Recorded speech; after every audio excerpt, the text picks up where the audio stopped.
Chapter 11. I say then, has God cast away his people? Certainly not. For I also am an Israelite, of the seed of Abraham, of the tribe of Benjamin. God has not cast away his people whom he foreknew. Or do you not know what the Scripture says of Elijah, how he pleads with God against Israel, saying, Lord, they have killed your prophets and torn down your altars, and I alone am left, and they seek my life. But what does the divine response say to him? I have reserved for myself 7,000 men who have not bowed the knee to Baal. Even so then, at this present time there is a remnant according to the election of grace. And if by grace, then it is no longer of works, otherwise grace is no longer grace. But if it is of works, it is no longer grace, otherwise work is no longer work.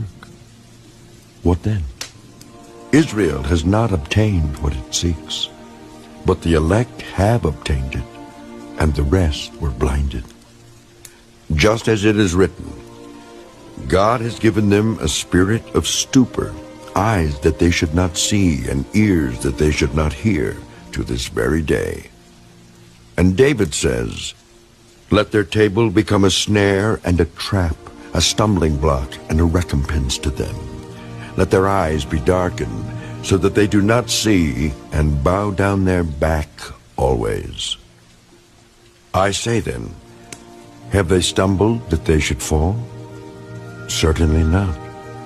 But through their fall, to provoke them to jealousy, salvation has come to the Gentiles. Now, if their fall is riches for the world, and their failure riches for the Gentiles, how much more their fullness? For I speak to you Gentiles, inasmuch as I am an apostle to the Gentiles, I magnify my ministry, if by any means I may provoke to jealousy those who are my flesh, and save some of them.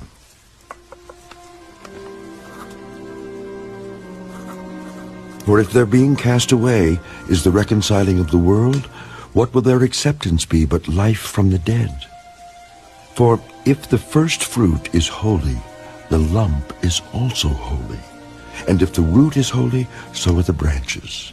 And if some of the branches were broken off, and you, being a wild olive tree, were grafted in among them, and with them became a partaker of the root and fatness of the olive tree, do not boast against the branches. But if you do boast, remember that you do not support the root, but the root supports you. You will say then, branches were broken off that I might be grafted in. Well said. Because of unbelief they were broken off, and you stand by faith. Do not be haughty, but fear. For if God did not spare the natural branches, he may not spare you either. Therefore consider the goodness and severity of God. On those who fell, severity, but toward you, goodness, if you continue in his goodness. Otherwise you also will be cut off. And they also, if they do not continue in unbelief, will be grafted in. For God is able to graft them in again.